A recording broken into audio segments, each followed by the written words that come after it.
In this video, I'm going to show you how to download Fabric on your Bisecthosting Minecraft server. So the first thing you want to do is you want to make sure you log over to Bisecthosting, then go ahead and select on the server you want to install Fabric on. You want to make sure that you have Minecraft Java Edition, and you will also need a particular amount of RAM in order for this to work. Unfortunately, you aren't able to install Fabric with like the most basic subscription, so you may need to go ahead and upgrade your subscription if it doesn't support it already. So anyways, what you want to do is you want to go to the left menu and select on Minecraft Tools, then select on Minecraft Jar.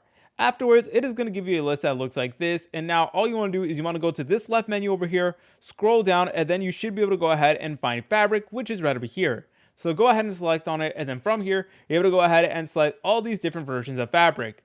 So keep in mind that it typically does require around 5 gigabytes worth of RAM in order for it to be installed. So anyways, go ahead and select on the version of Fabric you want, press on install. So check this out. I unfortunately don't have enough RAM. So again, you may need to go ahead and get more RAM in order for this to work better. But you guys also have the option that says proceed anyways. So you can still download Fabric. However, your server may not perform as good. Anyways, all you want to do for here is you want to select on your jar version, then select on your Minecraft version and press on next, just like so.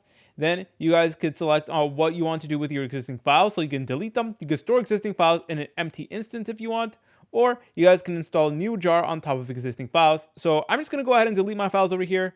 Then I'm just going to select on next and select on confirm.